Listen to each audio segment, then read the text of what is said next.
করাচ্ছেন। হ্যাঁ, জোরপূর্বক বা ফোর্স লেবার হিসেবে আপনি ইঙ্গিত করছেন। তো এই জায়গায় কিন্তু দাস প্রথা উদ্ভবের একটা যোগসূত্র রয়ে গেছে।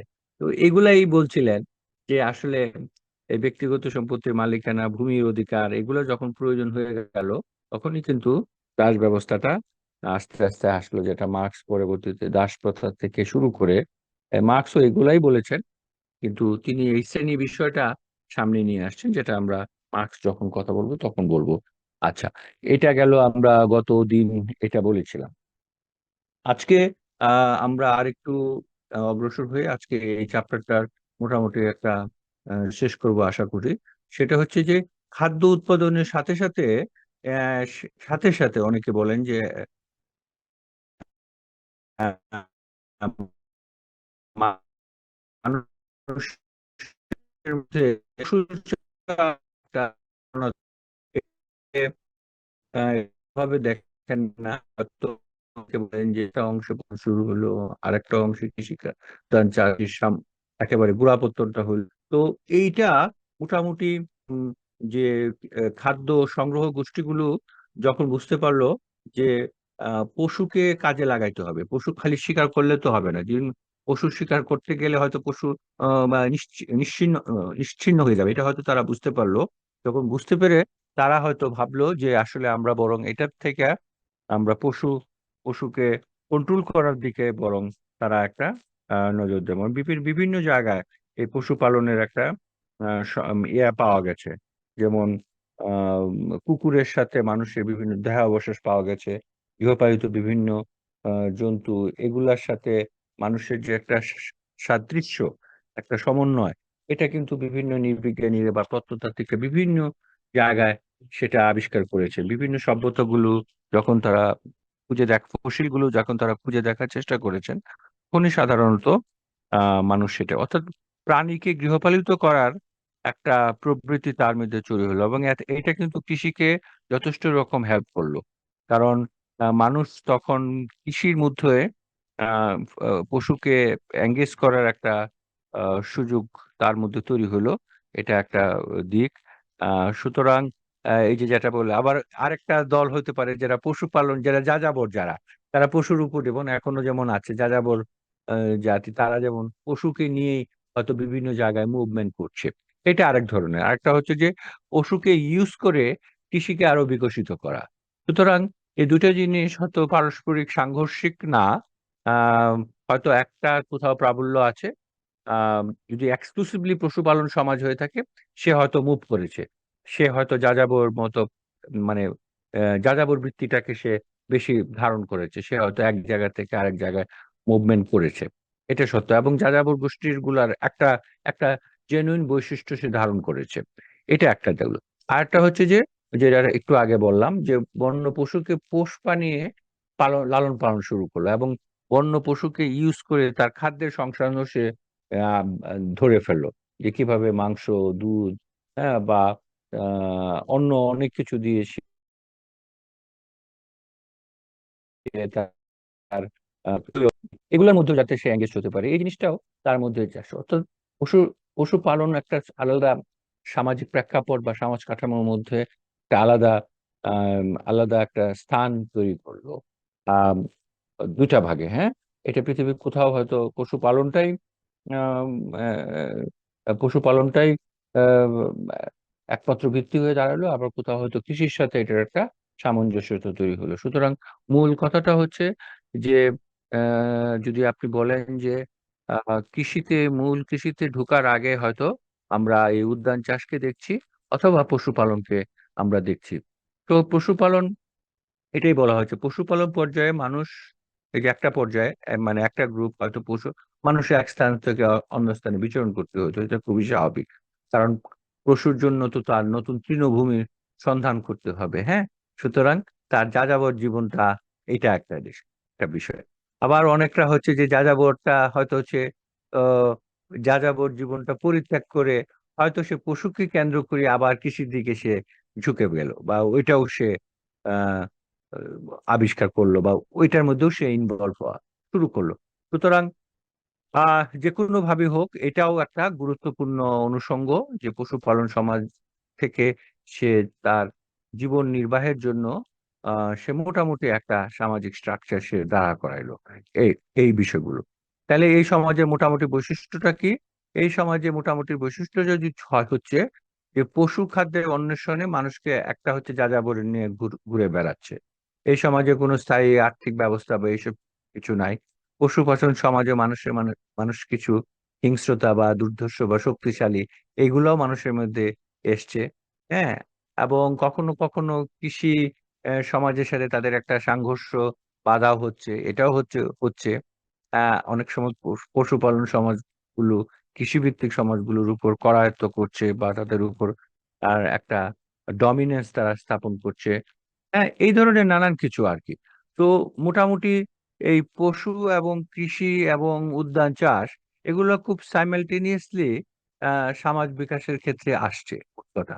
অর্থাৎ আপনি এক ধারে বলছেন যে আমি উদ্যান চাষে ইনভলভ হচ্ছে, আরেক ধারে আপনি দেখছেন যে একই সঙ্গে আপনি পশুকে কন্ট্রোল করতে পারছেন।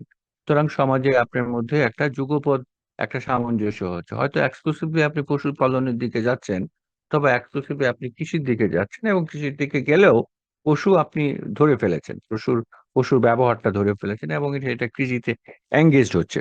সুতরাং এইভাবে এই সমাজগুলোর মধ্যে একটা সাদৃশ্য বলেন বা বৈসাদৃশ্য বলেন বা একটার আর একটা সম্পূরক এবং পরিপূরক হিসেবে কাজ করছে। যে উৎপাদনের উপকরণগুলো, এখানে উৎপাদনের উপকরণ হিসেবে ডেফিনেটলি পশু একটা গুরুত্বপূর্ণ ভূমিকা পালন করছে। এবং এট দ্য সেম টাইম আপনি বিভিন্ন ধরনের আর মানে বিভিন্ন ধরনের অস্ত্র বা যন্ত্রপাতি বা প্রয়োজনীয় উপকরণ, উৎপাদনের উপকরণগুলো তৈরি করতে পারছেন। যেমন আগে আমরা লাঙ্গলের কথা বলেছিলাম গত ক্লাস।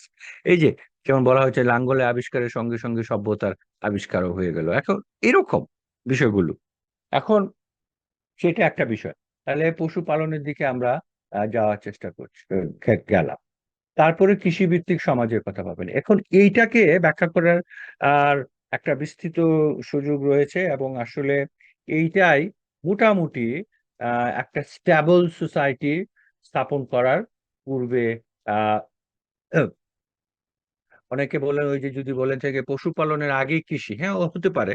পশুপালনের আগে কৃষি ইন সেন্স যখন উদ্যান চাষ হচ্ছে এটাই তো কৃষি। তো সেই ক্ষেত্রে আসলে মোটামুটি কৃষি যখন বিস্তৃত পরিসরে শুরু হলো, তখন আসলে মানুষ আহ আহ প্রথম যেটা দাঁড়ালো, আমরা আমরা যদি সরাসরি এই এর বৈশিষ্ট্যগুলোর দিকে যাই তাহলে হয়তো আমরা একটু ক্লিয়ার হবে। সেটা হচ্ছে কৃষিতে যখন আপনি এক্সক্লুসিভলি এঙ্গেজ হচ্ছেন, তার মানে আপনি জমি চাষ, বীজ বপন, হ্যাঁ, জমি পরিষ্কার পরিচ্ছন্নতা রাখা, সেচের ব্যবহারটা, এবং সভ্যতার সাথে আমরা যখন পরে দেখবো যে পৃথিবীর সভ্যতার বিকাশের সঙ্গে সঙ্গে সেচ ব্যবস্থার একটা গুরুত্বপূর্ণ সম্পর্ক আছে। মানুষ সেচ এবং বন্যা প্রতিরোধ করার জন্য যে বাঁধ, এই সমস্ত জিনিসগুলো আবিষ্কারের মাধ্যম দিয়ে কিন্তু সে কিন্তু খাদ্যের স্বয়ংসম্পূর্ণতা অর্জন করা এবং একটা বিস্তৃত পরিমাণ অ্যাগ্রারিয়ান স্ট্রাকচার সে ডেভেলপ করে ফেলেছে। বা এইটা একটা গুরুত্বপূর্ণ বিষয়। তো অ্যাগ্রারিয়ান সোসাইটিটা একটা গুরুত্বপূর্ণ ভিত্তি, সামাজিক ভিত্তি, যেখানে আসলে মানুষ আহ খাদ্যের অন্বেষণে যে আগে ছুটে বেড়াতো, সেই সেইটা একদম পূর্ণাঙ্গভাবে এখন বন্ধ হইলো। মানুষ এখন খাদ্য উৎপাদনকারী হয়ে গেল। এবং এটাই সবচেয়ে আশ্চর্য যে মানুষ এখন অনেক অনেক অনেক অ- অনেক ইন্টেলেকচুয়ালি বা উৎপাদনের জন্য ইন্টেলেকচুয়ালি তার আইডিয়া গুলো এখন শার্পেন হতে থাকলো, আস্তে আস্তে দৃঢ় হতে থাকলো। সে প্রতিনিয়ত নানান রকম উদ্ভাবনের দিক দিয়ে গিয়ে সে আহ একটা একটা কাঠামোবদ্ধ একটা প্রক্রিয়ার মধ্যে দিয়ে সে যাচ্ছে। তো কৃষিভিত্তিক সমাজের একটু আগে যেমন বলছিলাম, কৃষিভিত্তিক সমাজে মানুষের ওই যে মানে মানুষ ওই যে একজন আরেকজনের সাথে দ্বন্দ্ব লিপ্ত হইলো, এটাও খুব সম্ভাবনা। এগুলাও এসছে সবগুলা। তো কৃষি, উদ্যান চাষ বা পশুপালন এগুলোকে খুব একদম এক্সক্লুসিভলি আলাদা করে যাওয়াটা খুব মুশকিল। কারণ এগুলো খুব সাইমেলটেনিয়াসলি ঘটেছে। হয়তো কৃষি একেবারে এক্সক্লুসিভ কৃষিটা একটু একটু এক্সটেন্সিভ, হ্যাঁ। তবে এখানে আহ, বলা হচ্ছে যে কৃষিটাকে আসলে কৃষির যে বিকাশটা এটাকে দুইটা ভাগে ভাগ করা যেতে পারে, একটা দুইটা বৃহত্তর ভাগে। এটাকে বলছে, একটাকে গম গম প্রধান অঞ্চল, মানে গমের চাষ হচ্ছে, যেটা ইউরোপ, উত্তর আমেরিকা থেকে শুরু করে মধ্য এশিয়া হয়ে চায়না পর্যন্ত। এটা একটা ধারা তৈরি হচ্ছে। আর একটা বলছে আহ যে দ্বিতীয় ধান প্রবণ, হ্যাঁ, যেমন জাপান, দক্ষিণ চীন থেকে ঘুরে এসে ভারতবর্ষ এদিক সেদিক এদিকে যাচ্ছে। আবার ইন বিটুইন মানুষ তো গবাদি পশু ও, গবাদি পশুগুলোকে সে কন্ট্রোল করছে। সুতরাং এই যে একটু আগে যেটা বললাম যে আসলে উদ্যান চাষ, কৃষি, এগুলাকে খুব আলাদা করা খুব মুশকিল। তবে উদ্যান চাষটা হয়তো খুব সীমিত পরিসরে, কিন্তু এবং উদ্যান চাষ দিয়ে যে একেবারে যে আপনি একটা পার্মানেন্ট খাদ্যের অন্বেষণ একেবারে খুব সেটেল হয়ে যাবে তা না, কারণ এটা একটা সময় সাপেক্ষ। বরং কৃষিতে যখন বিস্তৃত এরিয়াকে আপনি কন্ট্রোলে, আপনার কাল্টিভেশনের কন্ট্রোলে নিয়ে আসতে পেরেছেন, তখন হয়তো মানুষের আহ, আহ, সেই আহ, সামাজিক কাঠামোটা দৃঢ় হয়ে হয়ে গেল। এটা হচ্ছে যে মোটামুটি একটা বিষয়। এখন কৃষিভিত্তিক সমাজে আসলে মৌলিক বৈশিষ্ট্যগুলো কি? অনেকে বলছেন যে কৃষিভিত্তিক সমাজের বিস্তৃত রকম বৈশিষ্ট্যগুলো আছে। প্রথমত হচ্ছে, এটা একটা স্থায়ী আবাসন দিচ্ছে। হ্যাঁ, এ ব্যাপারে কোনো সন্দেহ নাই। যদি আপনি বলেন যে গ্রামের আবিষ্কার কখন হইলো, বা গ্রাম সমাজটা কখন তৈরি হলো, ডেফিনেটলি আপনাকে এটার সঙ্গে একটা রেফার করতে হবে।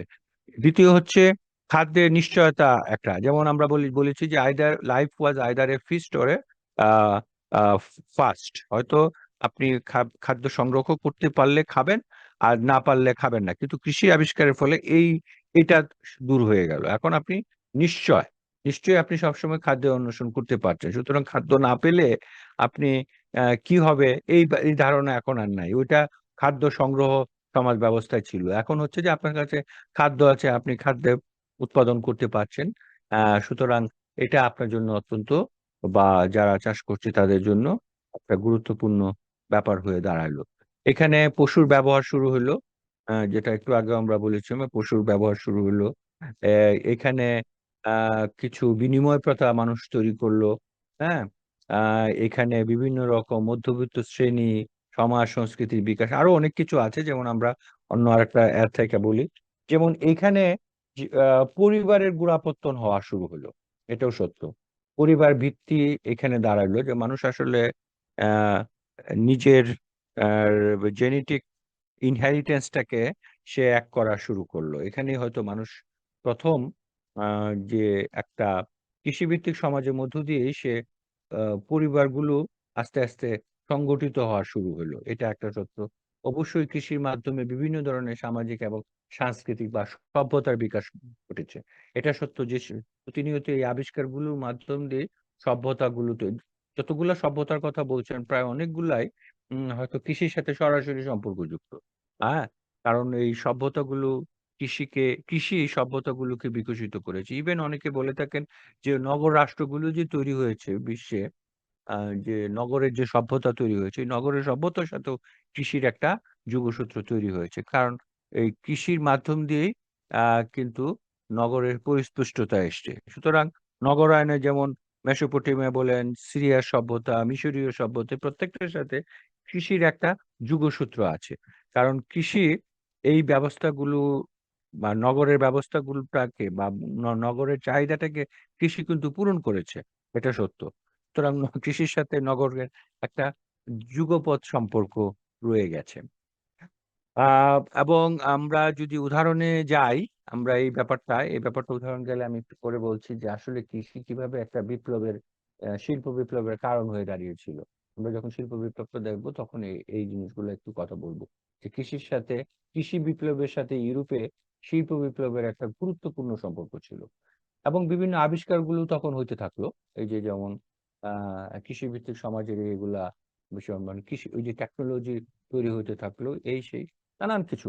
অর্থাৎ জ্ঞান বিজ্ঞানের বিকাশ বা আহ, সামাজিক এবং এবং এটাও সত্য যে কৃষির সাথে সাথে সমাজও কিন্তু বিভাজিত হওয়া শুরু হলো। সমাজেও কিন্তু নানান রকম বিভাজন তৈরি হলো, এবং এই বিভাজনগুলো কৃষিভিত্তিক সমাজের কিন্তু একটা গুরুত্বপূর্ণ বৈশিষ্ট্য।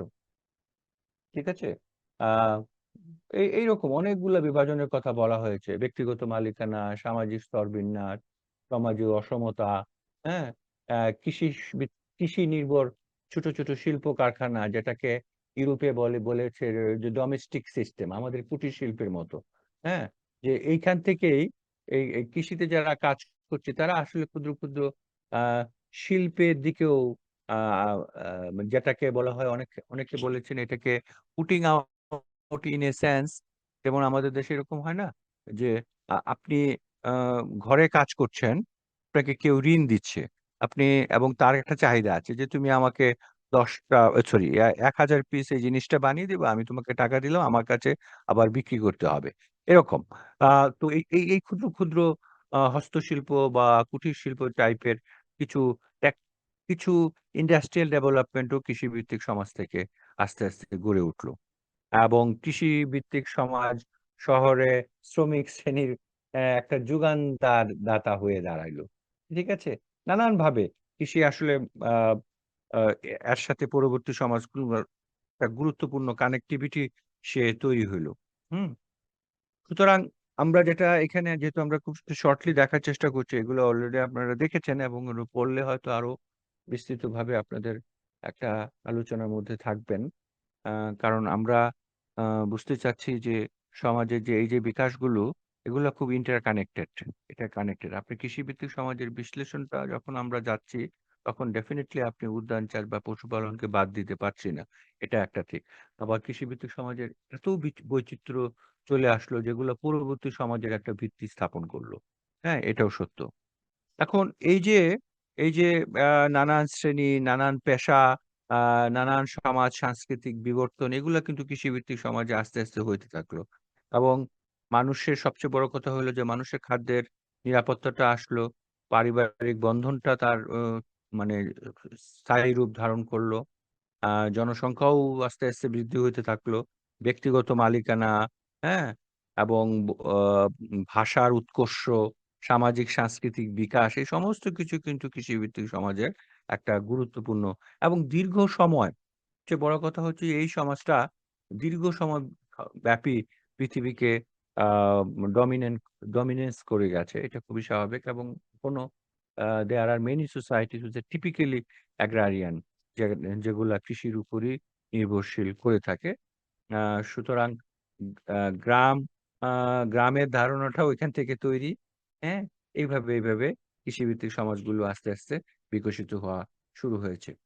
এটা একটা। এখন আমরা এটা থেকে বের হয়ে আমরা যেহেতু বেশি সময় এখানে ব্যয় করব না, আপনারা এটাও একটু দেখে নিবেন যে খাদ্য সংগ্রহ এবং খাদ্য উৎপাদন, মানে কৃষিভিত্তিক সমাজ এবং খাদ্য সংগ্রহ সমাজের মধ্যে মৌলিক কিছু পার্থক্য আছে কিনা, সেটা একটা বিষয় এখানে আপনাদের বইয়ে সুন্দর করে বলা আছে। আমি পরে প্রয়োজনে একটু পরে ফিরে আসব। এর আগে আমি যেটা আসলে করতে চাই সেটা হচ্ছে যে এই সমাজটা একটু বলা, এই কৃষির পরবর্তী সমাজটাই আসলে কি দাঁড়াইলো, সেটার নাম হচ্ছে যে শিল্প সমাজ। এইটা আহ এইটা কিন্তু ঘটেছে 1760-70 থেকে শুরু করে অনওয়ার্ডস, যখন মানুষ আসলে ওই যে দেখেন, সে একটা টিপিক্যাল অ্যাগ্রারিয়ান সোসাইটি, সেটা ঠিক আছে, বা একটা সামন্তবাদী সমাজ ইউরোপের ক্ষেত্রে, সেটা ঠিক আছে, কিন্তু এই মানুষ আস্তে আস্তে বৈজ্ঞানিক আবিষ্কার এবং তার চিন্তা ভাবনারও কিন্তু কিছুটা পরিবর্তন হওয়া শুরু হলো, যেটাকে আমরা বলি যে ইউরোপিয়ান রেনেসা। এই ইউরোপিয়ান রেনেসাও কিন্তু আহ, শিল্প সমাজের বিকাশে সহায়তা করেছে। এখন এইটা আসলে কি, আমরা যখন মাঝে মাঝে রেফার করি, অনেকে হয়তো বলে থাকেন যে মধ্যযুগীয় বর্বরতা, তার মানে আপনি বুঝতে পারেন যে ওই সমাজ পর্যন্ত মানুষ আসলে বেশ বেশ আহ, বেশ বারবারিয়ান একটা লাইফ সে লিড করে গেছে। অর্থাৎ মানুষের মধ্যে স্বকীয়তা বা হিংস্রতা, এগুলা কিন্তু প্রাবল্য ছিল। তখন এই যে মধ্যযুগে যখন বড় বড় দার্শনিকরা আহ চিন্তা ভাবনা বা ফিলসফিক্যাল আইডিয়া গুলো দিচ্ছেন, তখন আসলে সমাজের একটা মেরুকরণ হচ্ছে, সমাজের একটা প্যারাডাইম শিফট হচ্ছে। হ্যাঁ, সমাজ আস্তে আস্তে আহ যুক্তি, চিন্তা, ভাব দর্শন, এগুলার বুতে আস্তে আস্তে যাচ্ছে। এটাকে বলা হচ্ছে রেনেসা। হ্যাঁ, এই রেনেসার মাধ্যম দিয়েই মানুষ কিন্তু মধ্যযুগীয় ওই যে ধর্মীয় গোঁড়ামি, কপুমণ্ডকতা, ঠিক আছে, এগুলা আস্তে আস্তে সে পরিত্যাগ করলো এবং সে আস্তে আস্তে আহ পার্থিব বিষয়গুলোর উপর এমফেসিস দিতে থাকলো। সে আসলে যুক্তি, আহ, যুক্তি এবং রেশনালিটি এগুলোর উপর সে আহ, জোর দিতে থাকলো। সে তার কর্মস্পৃহার উপর জোর দিতে থাকলো। তার থিঙ্কিং প্রসেসটা পুরা চেঞ্জ হতে থাকলো। এই যে এরকম যেখানে এই যে আহ, এখানে বলা হয়েছে যে কৃষি এগুলো সব কৃষিভিত্তিক সমাজের একটা বৈশিষ্ট্য, যে এখানে ধর্মের একটা প্রাধান্য অনেক বেশি, এখানে মনার্কি বা রাজতন্ত্রের একটা প্রাধান্য বেশি। ঠিক আছে, এখানে চার্চ গুলার একটা গুরুত্বপূর্ণ ভূমিকা। কিন্তু যখন আস্তে আস্তে শিল্পের দিকে যাচ্ছে, তখন দেখেন ওই যে সেকুলার থিঙ্কিং, ধর্মনিরপেক্ষতা, গণতন্ত্র, এই যে 1789 সনে ফরাসি বিপ্লব হয়েছে। ফরাসি বিপ্লব হওয়ার আসলে মূল উদ্দেশ্যটা ছিল সাম্য, মৈত্রী, স্বাধীনতা। ওই যে মনার্কিতে ভেঙ্গে গণতন্ত্রের দিকে ইউরোপ আস্তে আস্তে চলে গেল। এবং এগুলাই হচ্ছে শিল্পায়িত সমাজের বৈশিষ্ট্য। এখন শিল্পায়িত সমাজটা যে সংগঠিত হয়েছে, আচ্ছা এখন আমরা এই সমাজটা নিয়ে একটু কথা বলবো, যে শিল্পায়িত সমাজটা যে সংগঠিত হয়েছে এটার সাথে কৃষির কি সম্পর্ক আছে, এটা একটা। আরেকটা হচ্ছে এই সমাজের মূল বৈশিষ্ট্যটা কি। এখন আমরা খুব স্পেসিফিক্যালি একটু বলার চেষ্টা করি, যে সেটা হচ্ছে যে শিল্প সমাজটা আসলে শুরু হয়েছে ইউরোপে, এবং এটার সাথে জ্ঞান বিজ্ঞানের বিকাশের একটা গুরুত্বপূর্ণ কানেকশন আছে। এবং আহ তখনকার দিনে আপনারা জানেন যে তখনকার দিনে বিভিন্ন আম, বিভিন্ন সায়েন্টিস্টরা বিভিন্ন কিছু আবিষ্কার করা আস্তে আস্তে শুরু করলেন। এগুলার শিল্পের বিকাশের ক্ষেত্রে আস্তে আস্তে সহায়তা করছে। সাধারণত 1750-60 থেকে এটা আসলে একটা কি মানে স্পেস বা একটা সময়কাল যেখানে আসলে শিল্পের বিকাশটা তৈরি হয়েছে। আর্নল্ড টয়েনবি এই ইন্ডাস্ট্রি রেভলিউশন এই কথাটা বলেছেন, এবং ইন্ডাস্ট্রি রেভলিউশনটা সাথে কৃষির কি সম্পর্ক এটা প্রথম আমরা একটু দেখার চেষ্টা করি। এখন ইন্ডাস্ট্রিয়াল রেভলিউশনটা প্রথম শুরু হয়েছে ইংল্যান্ডে, তারপরে গেল বেলজিয়াম, তারপরে ইউরোপের অন্যান্য দেশ, এবং সেখান থেকে আমেরিকা, এবং এই দিক থেকে এশিয়াতে আসলো জাপানের দিকে। এখন এটার সাথে আমরা এর আগের সমাজটা বললাম কি, কৃষি, এবং কৃষির সাথে এটার কি সম্পর্ক। এখন দেখেন একজন এটা একটা টিপিক্যাল সামন্ততান্ত্রিক সমাজ ব্যবস্থা, কৃষিভিত্তিক সমাজ ব্যবস্থা। এবং কৃষিভিত্তিক সমাজ ব্যবস্থায় যেটা হলো সেটা হচ্ছে একজন সামন্ত প্রভু বা একজন ল্যান্ডলর্ড, রবার্ট ওয়েন পারহ্যাপস, হ্যাঁ, তিনি ইংল্যান্ডে একটা চাষের ব্যবস্থা আবিষ্কার করলেন।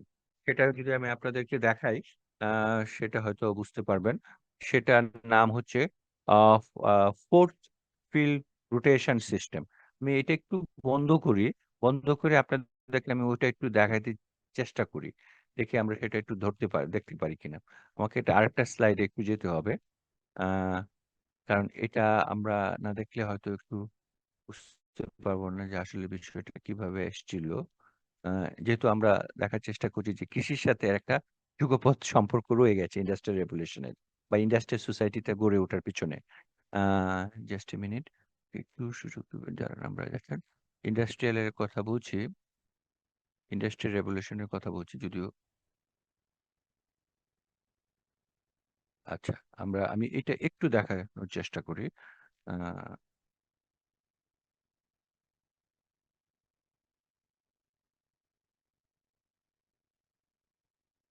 আপনারা এটা কি দেখতে পাচ্ছেন?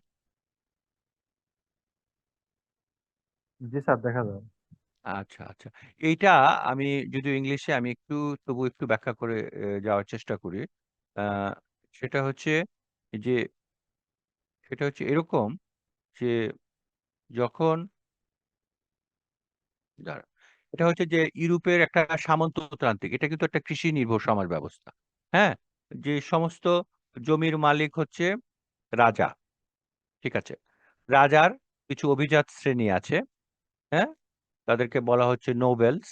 হ্যাঁ, এবং তারপরে আছে নাইটস, আপনি বলতে পারেন যে অঞ্চল ভিত্তিক জমিদার শ্রেণী বা অঞ্চল ভিত্তিক সামন্ত ল্যান্ডলর্ড, মানে একটা টায়ার একটার পর একটা। এবং আহ, এবং রাজা কি করছেন, নোবেল একটা বিস্তৃত এরিয়ার মালিক। নোবেলরা আবার আম, অঞ্চল ভিত্তিক একটা গ্রুপকে দিচ্ছেন, একটা এলিট শ্রেণীকে, যাদেরকে বলা হচ্ছে যে নাইটস, অনেক সময় বলা হয় ভ্যাসাস, এটি ইউরোপের ভাষায় নাইটস। তারপরে হচ্ছে ভূমিদাস, যারা কৃষিতে কাজ করছে, পিজেন্ট। এখন বিষয়টা হচ্ছে যে এইটাই ইউরোপে হচ্ছে সামন্ত ব্যবস্থার একটা কাঠামো। এইখানে আসলে কি করা হচ্ছে, এখানে যদি দেখেন যে রাজা যেহেতু সমস্ত ভূমির মালিক, রাজা তার নোবেলদেরকে দিচ্ছেন, অভিজাত শ্রেণী দিচ্ছেন নাইটদের। নাইটরা কৃষিতে ইনভলভ করছেন ভূমিদাসদের। ঠিক আছে? এই ভূমিদাসরা আসলে বিনিময়ে কি করছেন? বিনিময়ে নাইটদেরকে তার হয়তো রাজস্ব দিচ্ছেন বা অন্যান্য সেবা দিচ্ছেন বা খাদ্য উৎপাদন করে তাকে ফেরত দিচ্ছেন।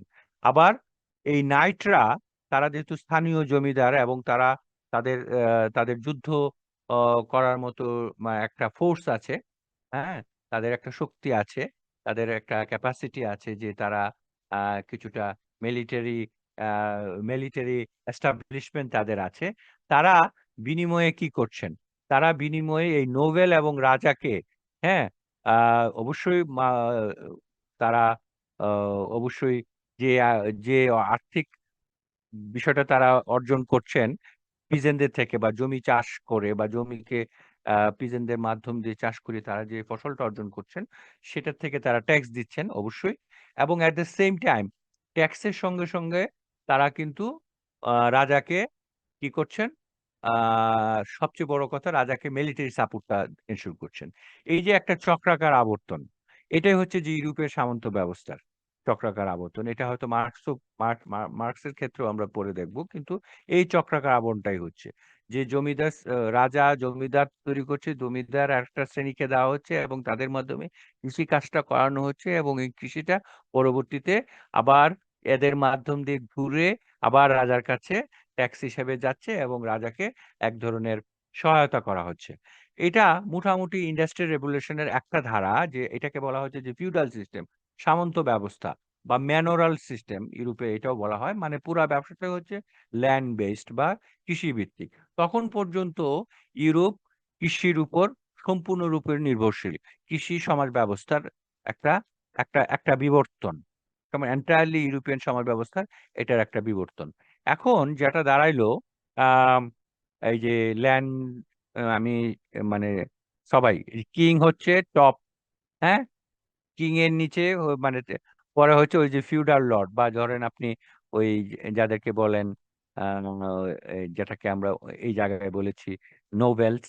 হ্যাঁ, এক একটা নাম ছিল এক এক জায়গায়, কোথাও নোবেল, কোথাও নাইট, হ্যাঁ, কোথাও ভেসেল, হ্যাঁ, কিন্তু সর্বনিম্নে হচ্ছে সার্ফ, যেটা হচ্ছে ভূমিদাস। হ্যাঁ, এইভাবে এই চক্রাকারটা ফিউডালিজমই এসছে। এখন এই যে ফিউডালিজমটা এসছে, সবার কিন্তু মূল হচ্ছে কৃষি। এখন আসেন, আমি যেটা বলতে চাচ্ছিলাম যে কৃষির সাথে এটার কি সম্পর্ক, এই যে এই জায়গাটা একটু দেখার চেষ্টা করেন। আমি এখানে একটু ব্যাখ্যা করব, যেটা আপনাদের জন্য একটু সহজ হবে। হ্যাঁ, একাধারে তো এইটা রয়ে গেছে যে অনেক বেশি আবিষ্কার হচ্ছে, সুতরাং সুতরাং জ্ঞান বিজ্ঞানের আবিষ্কার হচ্ছে, সুতরাং শিল্প বিকশিত হবে, এটাই খুবই স্বাভাবিক। এটা তো গেল একটা দিক। কিন্তু এর সাথে কৃষি বিপ্লবের একটা সম্পর্ক আছে। এই সম্পর্কটার নাম হচ্ছে এগ্রিকালচার রেভলিউশন। এগ্রিকালচার রেভলিউশনটা মোটামুটি কি হয়েছে, এইটার একটা নাম আছে, যেভাবে বিকশিত হয়েছে এটার নামটা হচ্ছে ইনক্লুজার মুভমেন্ট। ইনক্লুজারটা হচ্ছে ঠিক এক্স্যাক্টলি এরকম, যে আপনি ওই যে রবার্ট ওয়েন, না, Lord township, sorry, I forgot, একজন সামন্ত প্রভু, তার নাম লর্ড টাউনশিপ। তিনি একটা কৃষি আবিষ্কার করলেন, আহ, কৃষি কৃষি তে উৎপাদন ব্যবস্থা আবিষ্কার করলেন, যেখানে চারটা ভাগে একটা ল্যান্ডকে ইনক্লোজ করলেন, বা ইনক্লোজার মুভমেন্টও বলা হয়। ইনক্লুজার হচ্ছে একটা বাধা, ইনক্লুজার মানে একটা বাঁধ। অর্থাৎ তিনি একটা বিশাল ল্যান্ডকে, আগে হয়তো ক্ষুদ্র ল্যান্ড, সেটাকে তুলে দিলেন, তুলে দিয়ে একটা বিস্তৃত এরিয়াকে তিনি এক্সপান্ড করলেন, এবং সেখানে একটা আমাদের দেশে যদি বলে আইল, তাহলে আইল ঠিক আছে, সেখানে তিনি একটা ইনক্লোজ করলেন, অর্থাৎ তিনি একটা ওয়াল দিলেন। আগে ওইখানে তো পাথর দিয়ে এটা করা হচ্ছে, সুতরাং তিনি একটা ডিমার্কেশন করে 4 ভাগে ভাগ করলেন। 4 ভাগে ভাগ করে যেটা তিনি করলেন, একটা ক্রপ রোটেশন করলেন। এটা আসলে আমি আপনাদেরকে বোঝানোতে কিভাবে বুঝাবো সেটা আমি দেখাই এইভাবে। তিনি এই 4 ভাগে ভাগ করলেন। হ্যাঁ? পুরো ল্যান্ডটাকে তিনি 4 ভাগে ভাগ করলেন। কোথাও দেখেন, এবং রোটেশন করলেন। ১ বছরের জন্য সেটা রাখলেন। কিভাবে? বললেন যে ১ম বার তিনি গম লাগাচ্ছেন, ২য় বার আ আবার ঘুরে গেলেন। হ্যাঁ? ঘুরে গিয়ে বার্লি লাগাচ্ছেন, তারপরে আবার ঘুরে গেলেন। হ্যাঁ? ওই যে টার্নিপ হচ্ছে, এটা মানে দেখেন একেকটা এই বছরের মধ্যে এইটা হচ্ছে। বছরের মধ্যে একটা একটা বড় এরিয়াতে এই ৪ টা ফসল হচ্ছে। পরের বছরে তিনি আবার ঘুরলেন। যেখানে আগের বছরে বার্লি হচ্ছিল, এই বছরে সেখানে হবে এখন হোয়েট। হ্যাঁ? এই যে টাউনশিপ এই যে ৪ ভাগে ভাগ করছেন, আবার এটা ঘুরছে। এতে আসলে কি দাঁড়াইলো? এই যে আমাদের দেশে মাঝে, মাঝে বলে যে, "এক জায়গায় প্রতি বছর একই ফসল করবেন না। আপনি একটু চেঞ্জ করে করেন।" এটা নিঃসন্দেহে একটা কারণ আছে। এই কারণটা হয়তো টাউনশেন্ড ওই সময় ধরে ফেলছিলেন। যে বলা হচ্ছে যে ১৭৩০ সালে টাউনশেন্ড এই বিষয়টাই আবিষ্কার করলেন যে ৪ ভাগে জমিটাকে ভাগ করতে হবে। ভাগ করে অ্যা অ্যা কোথাও গম করেন, বার্লি করেন, টার্নিপ হচ্ছে একটা শালগম টাইপের একটা, আরেকটা হচ্ছে ক্লোভার। এটাও জব টাইপের একটা কিছু। তো এই যে মানে বছর আব মানে আপনি চাষ করছেন, পরের বছর রোটেশন করছেন, ঘুরছে। ঘুরে, ঘুরে যাচ্ছেন এবং দেখেন আপনি প্রতি সময়ে আবার ওই পশুপালনও হচ্ছে। পশুরাও কিন্তু এই চারণভূমিতেও আ থাকছে। যখন ফসলটা উৎপাদন হয়ে যাচ্ছে। সুতরাং সেটার খাদ্য সংগ্রহ হচ্ছে। এখন এতে কি দাঁড়াইলো? এতে বিস্তৃত পরিমাণ এগ্রিকালচার এখন একটা হয়ে গেল। এগ্রিকালচার আপনার তখন সারপ্লাস হয়ে গেল। প্রচুর পরিমাণ এগ্রিকালচার হতে থাকলো। তাই না? এখন এগ্রিকালচার যখন বেশি মাত্রায় হয়ে গেল, তখন আবার এই কারণে এবং নতুন, নতুন টেকনোলজি আবিষ্কার হইতে থাকলো ছোট, ছোট। অনেক মানুষ তখন সারপ্লাস হয়ে গেল গ্রামে। হ্যাঁ? বা গ্রামীণ অঞ্চলগুলোতে। রুরাল এরিয়াতে অনেক মানুষ সারপ্লাস হলো। কারণ প্রচুর ফসল উৎপাদন হচ্ছে। জনসংখ্যার আ বা কৃষি লেবার বেশি লাগছেও না। ১, ২ হচ্ছে আ ফসলের একটা রোটেশন হচ্ছে। হ্যাঁ? এতে প্রচুর পরিমাণ মানুষ যখন সারপ্লাস হলো, এই মানুষগুলো ওই যে দেখেন, এখন আসেন আসল কথায়। এই মানুষগুলো তখন কি করলো? এই মানুষগুলো তখন ওই যে শহর হচ্ছে। নতুন, নতুন আবিষ্কারের ফলে শিল্পের বিপ্লব হচ্ছে। এরা ওইখানে মুভ করল। খুব ইন্টারেস্টিং। অনেকে মুভ করল।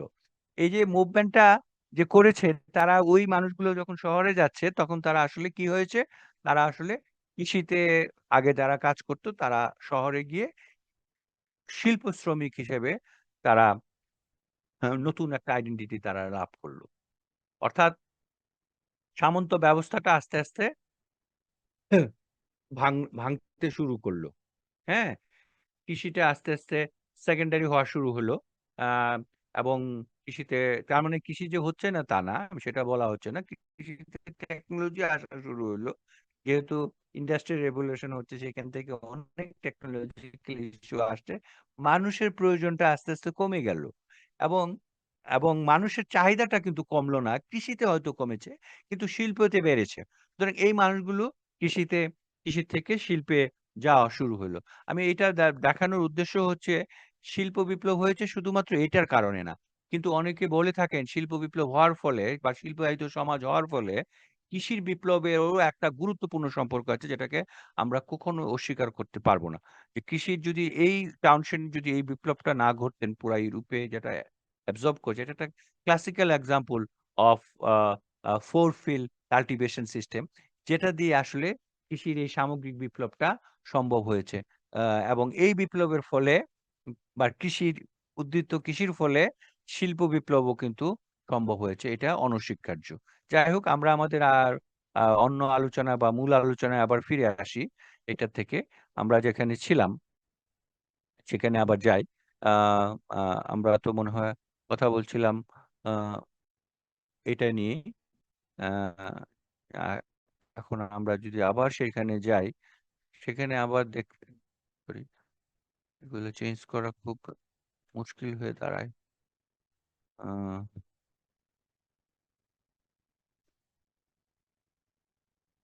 আচ্ছা। sorry। উম,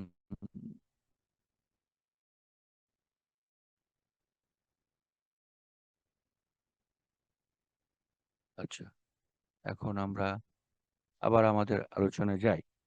আহ অর্থাৎ আহ এই যে এই যে হে, কৃষিভিত্তিক সমাজ ব্যবস্থার যে পরিবর্তন হলো, এটা এত সবের ফলে প্রভাবিত হয়েছে তা না, এখন মানুষ কম লাগছে। কৃষিরও অনেক অনেক পরিবর্তন হয়েছে, টেকনোলজি হয়েছে, সার হয়েছে, এটা সেটা সবকিছু মিলে দুইটার মধ্যে একটা ব্যালেন্স তৈরি হলো। ঠিক আছে। এবং শিল্প বিপ্লবের আরো অনেক কারণ আছে, আরো নানাবিধ কারণ আছে। অবশ্যই একটা কারণ আপনাকে খেয়াল করতে হবে, যে ইউরোপে তখন যে কোনো কিছু আপনি তৈরি করেন এর একটা মার্কেট দরকার। হ্যাঁ। তো ইউরোপে দেখেন প্রায় প্রত্যেকটা দেশ তখন কি করছে, ইউরোপের বাইরে গিয়ে বিভিন্ন উপনিবেশ স্থাপন করছে। এই উপনিবেশিক দেশগুলোতে তাদের একটা বিস্তৃত মার্কেট তৈরি হয়ে গেল। অর্থাৎ তারা ইউরোপে প্রোডাকশন তৈরি করছে, এই প্রোডাকশনটা তারা নিয়ে গেল কোথায়, যে ভারতবর্ষে, এই জায়গায়, ওই জায়গায়, আফ্রিকায়, বিভিন্ন দেশে মানুষকে খাওয়াচ্ছে। আবার র মেটেরিয়ালসটা তারা কালেক্ট করা শুরু করলো। এখান থেকে তারা র মেটেরিয়ালস নিয়ে গিয়ে আবার ইউরোপে, শিল্প বিপ্লবটা আসলে হয়েছে মূলত বস্ত্র শিল্পকে কেন্দ্র করে। আমরা সবাই জানি নীল নীল বিদ্রোহের কথা, বা নীল চাষের আহ বিকৃত পরিধি, বা নীল চাষের একটা বিষয় আমাদের ভারতবর্ষের সাথে কানেক্টেড। নীলটা কি হতো, কৃষকদেরকে জোর করে নীল চাষে বাধ্য করা হতো, যেখানে ভালো ফসল হচ্ছে সেটাকে বাদ দিয়ে হলো এই নীল চাষ। আমাদের বাংলাদেশে বিভিন্ন জায়গায় নীল কুঠিগুলো আছে, এবং নাটক, সিনেমা বা এগুলো, নীল দর্পণ, জমিদার দর্পণ, এগুলো হয়েছে। এগুলো আসলে এক একটা অপারেশন, বা এক এক ধরনের নানান ধরনের অ সামাজিক বৈষম্যের একটা ফল। এই যে নীলটাকে টেক্সটাইল ইন্ডাস্ট্রিতে লাগবে, হ্যাঁ, নীলের একটা প্রয়োজন আছে, রঙের জন্য নীলটাকে তারা ইউজ করতো। সুতরাং এইখান থেকে তারা সেগুলা নিয়ে গেল। দাস ব্যবস্থা তারা চালু করলো, ওই যে ব্ল্যাক আফ্রিকানদের নিয়ে বিভিন্ন দেশে তারা ওই যে স্লেভারি শুরু করলো। হ্যাঁ। এই যে রেসিজম, এই যে আমরা যখন বলি রেসিজম, মানে মানুষের গায়ের রঙের উপর বিভাজন, বিশেষ করে সাদা এবং কালোদের মধ্যে, এটাও এই ইন্ডাস্ট্রিয়াল রেভলিউশনের সাথে কোনো না কোনো ভাবে কানেক্টেড, এবং শিল্প, সরি, এগ্রিকালচার রেভলিউশনের সাথেও কানেক্টেড। যেমন যে সমস্ত জায়গাগুলোতে তারা কলোনি স্থাপন করেছে, সে যেমন প্রচুর পরিমাণ মানুষকে তারা সেখান থেকে নিয়ে গেল। যেমন আফ্রিকার বিভিন্ন দেশে, বিশেষ করে সাউথ আফ্রিকায় আহ, নিয়ে গেছে ইন্ডিয়ানদের। তারপরে আমেরিকায় নিয়ে গেছে কোথা থেকে, ইউরোপ থেকে, সরি, আফ্রিকা থেকে স্লেভ ট্রেডারের মাধ্যমে প্রচুর পরিমাণ ব্ল্যাক আফ্রিকানদের নিয়ে গেছে আমেরিকাতে। কোথায়? আমেরিকায় ওই কটন ইন্ডাস্ট্রিতে গিয়ে তারা কাজ করাইলো। ঠিক আছে। আহ, তারপরে সব জায়গায় দেখবেন, আপনি অনেক জায়গায় দেখবেন প্রচুর পরিমাণ ইন্ডিয়ান এখনো আছে। বিভিন্ন দেশে যেখানে সুগার হচ্ছে, বা আখ চাষ হচ্ছে, ফিজি বা এই সমস্ত দেশগুলাতে, বিভিন্ন জায়গা, পৃথিবীর বিভিন্ন প্রান্তে মানুষকে তারা এক জায়গা থেকে আসতে ট্রান্সফর্ম করাচ্ছে, তাই না? এবং বিভিন্ন জায়গায় কৃষিতে তারা এঙ্গেজ করছে। আবার এই এই র মেটেরিয়ালস গুলো আবার ইউরোপে নিয়ে যাচ্ছে, শিল্পে তারা ব্যবহার করছে। সুতরাং এই যে বৈচিত্র্য, নানান রকম শ্রমিক শ্রেণীর উপর শোষণ, নির্যাতন, যাই বলেন না কেন, একটা মুভমেন্ট তারা এটা তৈরি করছে। এবং অবভিয়াসলি ভালো দিক তো অবশ্যই আছে। শিল্প সমাজ বিকশিত হয়েছে, নতুন নতুন যন্ত্রপাতি আবিষ্কার হয়েছে, এবং মানুষের মধ্যে নানান ধরনের সেন্টিমেন্টাল চেঞ্জ গুলো এসছে, দ্যাট ইজ ভেরি ইম্পর্টেন্ট। সুতরাং আপনারা এটাও একটু দেখবেন, শিল্প বিপ্লবের ফলে মানুষের কর্মসংস্থান বেড়েছে, ব্যবসা বাণিজ্য সংস্থান হয়েছে, ঠিক আছে, শ্রমিকরা স্বাধীনভাবে কাজ করে পেরেছে, পরিবার ব্যবস্থাগুলোর মধ্যে কিছুটা বৈচিত্র্য এসছে। সুতরাং দেখেন, সভ্যতা যদি বলতে হয়, অনেকে হয়তো রেফার করেন যে শিল্প সমাজ থেকে হয়তো সভ্যতার যোগাযোগ স্থাপিত হয়েছে। হ্যাঁ। নতুন নতুন কাজ, হ্যাঁ, নতুন শ্রেণী বিন্যাস, ঠিক আছে, আহ ম্যানেজারিয়াল কাজ, এগুলা তৈরি হয়েছে, আমলাতন্ত্রের বিকাশ হয়েছে। ঠিক আছে। তবে কিছু সমস্যাও তৈরি হয়েছে। আহ গ্রাম জীবনটা আস্তে আস্তে কিছুটা নষ্ট হওয়া শুরু হলো, এটাও সত্য। কিন্তু মানুষের মধ্যে চাহিদা, কনজিউমারিজম, হ্যাঁ, যেটাকে বলে, যে পুঁজিবাদ, হ্যাঁ, ক্যাপিটালিজম, আহ, এবং মানুষ আস্তে আস্তে আহ, নানানভাবে তার জীবন মানের একটা পরিবর্তন সে লক্ষ্য করলো। সুতরাং আসলে শিল্প বিপ্লবের মাধ্যম দিয়েই সমাজে মানুষের মধ্যে ভোগ বিলাসিতা, হ্যাঁ, এগুলো আস্তে আস্তে আসা শুরু হলো, যেহেতু মানুষের মধ্যে তখন অর্থের একটা সার্কুলেশন তৈরি হতে থাকলো। হ্যাঁ, অর্থাৎ মানুষের নানাবিধ চাহিদা তখন তৈরি হতে থাকলো। মানুষ এখন লেখাপড়া এগুলোতে বিকশিত হইলো। মানুষ জ্ঞান বিজ্ঞানে আরো বিকশিত হতে শুরু করলো। তো শিল্প বিপ্লব সারা বিশ্বেই একটা গুরুত্বপূর্ণ সামাজিক পরিবর্তনকে গ্রহণ করলো বা এনশিওর করলো। সুতরাং এটা একটা গুরুত্বপূর্ণ বিষয়, এবং মানুষ আসলে অনেকটা স্বাধীনও হয়ে গেল। যেমন আহ এই যে ভূমি সামন্ত ব্যবস্থায় যে ভূমিদাসরা জোরপূর্বক আম, তাদেরকে এঙ্গেজ করা হচ্ছে কৃষিতে এঙ্গেজ কাজ করার জন্য। এখন শিল্প সমাজে কিন্তু তা না, সে এখন যেহেতু এটা ব্যক্তিগত মালিক না, এখানে ভালো না লাগলে সেই ওইখানে ওই জায়গায় যাচ্ছে, মানুষের মধ্যে মোবিলিটি তৈরি হলো নানান ভাবে। এবার একটা বিস্তৃত বিষয় এখানে শোষণও আছে, সেটাও সত্য, পুঁজিবাদ বিকশিত হচ্ছে, শ্রমিকদেরকে শোষণ করা হচ্ছে, সবই ঠিক আছে। হ্যাঁ, সে কিন্তু তারপরেও সমাজের যে একটা পরিবর্তন হলো, বিজ্ঞান ভিত্তিক সমাজ ব্যবস্থা আসলো, যৌক্তিক সমাজ ব্যবস্থা তৈরি হলো, এগুলা খুবই স্বাভাবিক, এগুলাকে অস্বীকার করার কোনো সুযোগ নাই। এটা গেল আরেকটা বিষয়, আমরা একটু শর্টলি দেখছি। আরেকটা হচ্ছে এই এই এই শেষ আমরা এটা দেখব, সেটা হচ্ছে যে এখন বলা হচ্ছে যে পোস্ট মডার্ন বা ইন্ডাস্ট্রি এবং শিল্প বিপ্লবটা হচ্ছে যে মডার্ন সোসাইটি। কারণ এখানে হয়তো আধুনিকতার সূত্রপাত হইলো। যেমন আপনাকে আধুনিক হইতে হবে, আপনাকে জ্ঞান বিজ্ঞানে আধুনিক পোশাক পরিচ্ছদে আধুনিক হতে হবে, চিন্তা চেতনায় আধুনিক হতে হবে। হ্যাঁ, মানে আপনার মধ্যে একটা বিস্তৃত রকম এই যে জ্ঞেয় ধারণাগুলো পরিবর্তন করে আপনাকে এই যে এই যে আপনাকে মডার্ন বানানো, হ্যাঁ, এই মডার্নাইজেশনের যুগটা আসলে শুরু হলো শিল্প বিপ্লবের থেকেই। তারপরে এখন বলা হচ্ছে যে শিল্প উত্তর সমাজ। শিল্প উত্তর সমাজটাও আর একটা বিষয়, এটা দিয়ে আমরা শেষ করছি। শিল্প উত্তর সমাজটার সাথে দ্বিতীয় বিশ্বযুদ্ধের একটা সম্পর্ক আছে। দ্বিতীয় বিশ্বযুদ্ধ শেষ হওয়ার পরে আসলে কি দাঁড়াইলো দেখেন, দ্বিতীয় বিশ্বযুদ্ধ শেষ হওয়ার পরে এই ইউরোপিয়ানরা যে সমস্ত দেশগুলোতে কলোনি স্থাপন করেছিল, এগুলো থেকে আস্তে আস্তে তারা গুটিয়ে গেল। আস্তে আস্তে এই দেশগুলা স্বাধীন হইতে থাকলো। ঠিক আছে, স্বাধীন হইতে থাকলো। এবং মানুষের মধ্যে দেখেন একটা চেতনার বিকাশ হইতে থাকলো। মানুষ কিন্তু এই যে পরাধীনতা, কলোনিয়ালিজম, উপনিবেশবাদ, উপনিবেশবাদের বিরুদ্ধে সে আস্তে আস্তে, দেখেন এটার সাথে সভ্যতার একটা বিচিত্র সম্পর্ক। এই উপনিবেশবাদের বিরুদ্ধে তার একটা শ্রেণী শ্রেণী চেতনা তৈরি হইলো।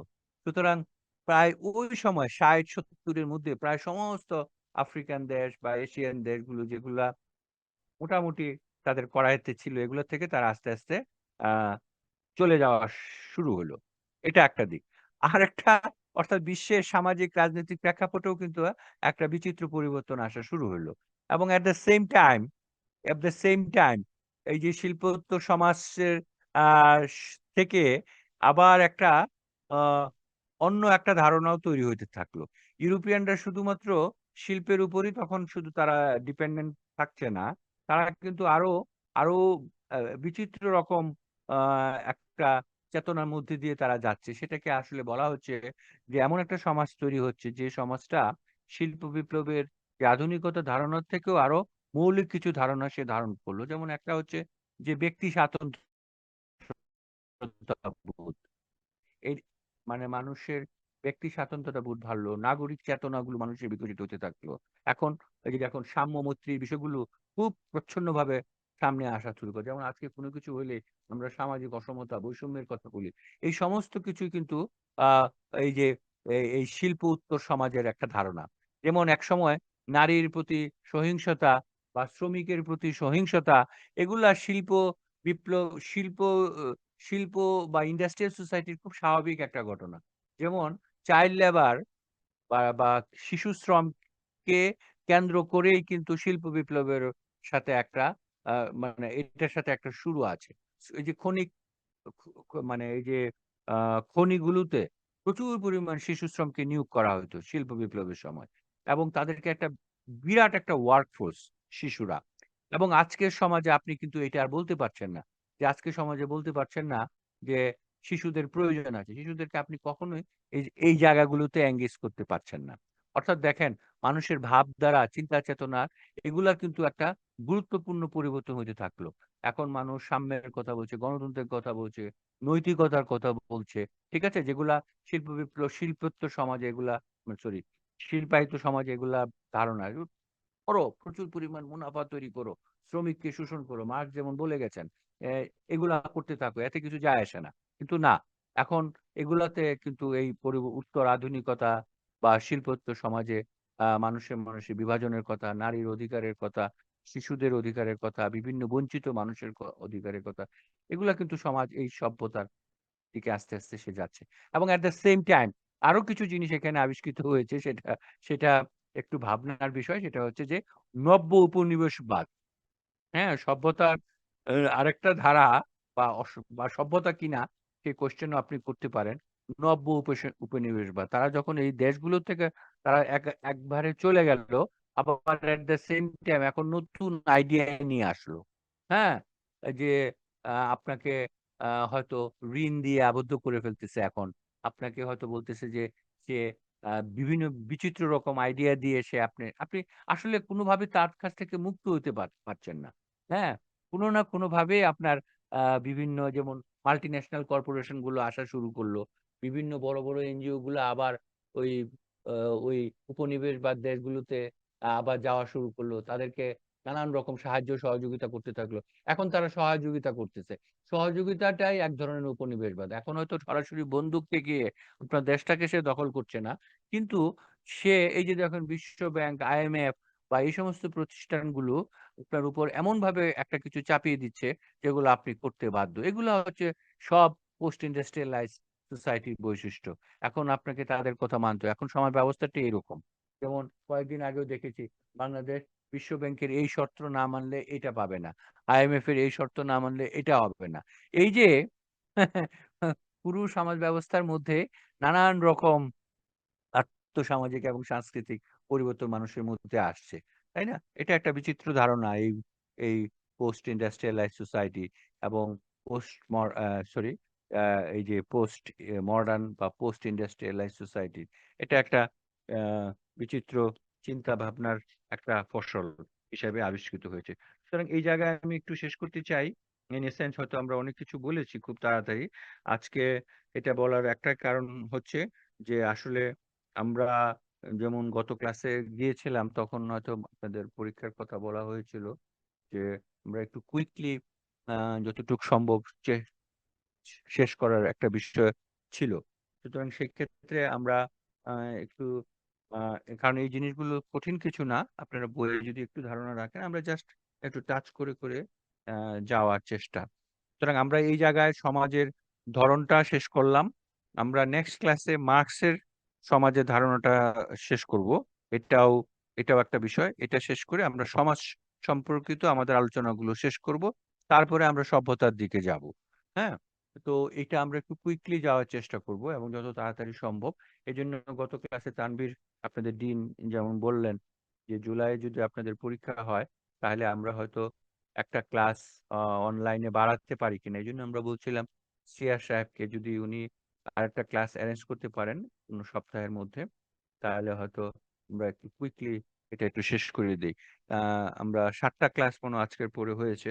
বাকিগুলা যত তাড়াতাড়ি সম্ভব, বা অ্যাটলিস্ট যে কয়টা ক্লাস না করলেই নয়।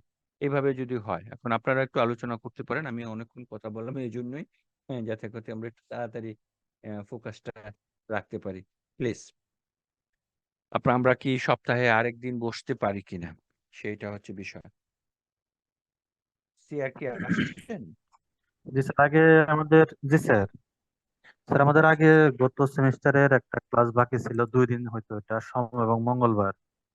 যেহেতু এটা শেষ হয়ে গেছে, এখন ওই 2 দিনের মধ্যে একদিন হয়তো বা নেওয়া যেতে পারে। তাহলে আপনারা একটা আবার একটু না হয় ইয়ার আমরা একটু কথা বলি স্যার, আপনি কথা সবার বলে সাথে একটু জানাই কথা আপনাকে স্যার। বলে, এরকম হতে পারে বা এরকমও হতে পারে 2 দিন বা একদিনে হয়তো, মানে একদিনে হয়তো 2 ঘন্টা হতে পারে, এটাও হতে পারে। আপনাদের ইচ্ছা। হ্যাঁ, যেভাবে আপনাদের স্বাচ্ছন্দ্য স্যার হয় আর একটা না কি। 2 ঘন্টা করলে তখন এটা একটা না, চলে আসে আমার স্যার। আমার আমার জন্য কষ্টকর। হ্যাঁ, তাহলে সপ্তাহে 2 দিন যদি এখানে হয়, জি একদিন স্যার, ওখানে দুই হবে। ঘন্টা একটা নাকি? না। হুম। আমরা এখন খুব যেগুলা সিলেবাস অনুসারে ধরেন আমরা ওই প্রথম দিকগুলো তো বলেই ফেললাম। আমরা এই 5টা সমাজের কথা বললাম, এগুলো আপনার বই আমি আরেকটা চ্যাপ্টার দিব, এগুলো একটু দেখবেন। আর মার্কসটা বললে মোটামুটি এই অংশটা শেষ। এরপরে আমরা শুধু সভ্যতাগুলো খালি টাচ করে যাব। আমরা আশা করি আহ যত তাড়াতাড়ি সম্ভব আমরা শেষ করতে পারবো। তো সেই ক্ষেত্রে আপনারা আমাকে জানিয়েন যে কবে থেকে আমরা সপ্তাহে 2 দিন, সরি, একদিন তো আপনারা বলেছেন, শনিবারের কথা। শনিবার কথা তো বললেন। এটা ছাড়া বা আমার জন্য একটু ভালো হয় যে আহ, শনিবারটা তো হচ্ছে খুব ভালো। মাঝে মাঝে শনিবার যদি এরকম হয়, যেহেতু ওই 2 দিন শেষ হয়ে গেছে, মঙ্গলবার বললেন আর কোন দিন বললেন? স্যার সোমবার এবং মঙ্গলবার খালি আছে। আপনি স্যার, আচ্ছা। আপনার যদি বেশি কষ্ট হয়ে যায় শনিবার, তাহলে একটু হ্যাঁ, চেঞ্জ করা যেতে পারে আমার স্যার। কষ্ট না, শনিবার কোনো কষ্ট না, আমি স্যার, যদি ওই যে আপনি শনিবার, বলছিলেন আপনার বাড়িতে যান মনে হয়, আমি মাঝে এরকম মাঝে বলছিলেন স্যার। বাড়িতে যাই, তো তখন দেখা গেল ওই শনিবারটা তখন ওই আপনার ওই ক্লাসটা নিতে আমার ওই ওই গ্রাম থেকে একটু কষ্ট হবে। হ্যাঁ, এই জন্য হয়তো যদি আমাকে ওই জি জায়গায় স্যার, যদি এই জন্যই স্যার। হ্যাঁ, যদি ওই 2টা জায়গায় যদি সেট করে দেন, তাহলে একটু ভালো হয় আর কি, সেটা আপনাদের ইচ্ছা। জি হ্যাঁ, স্যার। যদি জি আপনারা জি। সেখানে জি পারেন। স্যার, ওইটা দেওয়া যাবে স্যার। তাহলে কথা বলে আপনাকে আমি জানাচ্ছি আচ্ছা, স্যার। Please, thank you. হ্যাঁ, তাহলে জি আজকে আমরা স্যার। এই পর্যন্ত থাকি। হ্যাঁ, আমরা আবারও বলছি যে আমরা আমরা যেগুলা দেখলাম প্রত্যেকটা বইতে কিন্তু আছে, এগুলো এগুলো খুব সহজ বই। আমরা মর্গান দেখলাম, আমরা এই 5টা সমাজের ধারা, এটা একটু দেখবেন। আর নেক্সট ডেতে শুধুমাত্র আমরা মার্কসকে একটু টাচ করতে হবে, নাহলে এটা অন্যায় হবে। হ্যাঁ, মার্কস সমাজের একটা বিশাল বিবর্তনের কথা বলেছেন। হ্যাঁ, এটা একটা সভ্যতার সাথে তার একটা যুগপৎ সম্পর্ক আছে। সুতরাং আমরা সেই জিনিসটা একটু মার্কসকে দিয়ে দেখে আমরা সরাসরি বিভিন্ন ধরনের সভ্যতাগুলোর দিকে চলে যাব, তো সমাজ চলে যাবে, সভ্যতাগুলো চলে আসবে। এভাবে আমরা আলোচনাটা করব। হ্যাঁ, ঠিক আছে। আচ্ছা। জি স্যার। আচ্ছা, ঠিক আছে তাহলে, ভালো থাকবেন। আমরা জি নেক্সট স্যার। ক্লাস থেকে আমাকে জানাবেন, হ্যাঁ, যে কবে থেকে জি আমরা স্যার, আমি জানাবো স্যার। ওকে, কথা বলে আমি শিওর সঙ্গে। হয়ে জানাচ্ছি স্যার আপনাকে। আচ্ছা। আচ্ছা, থ্যাংক ইউ সো মাচ। হ্যাঁ, আসসালামু আলাইকুম। আলাইকুম আসসালাম। ভালো থাকবেন। আচ্ছা।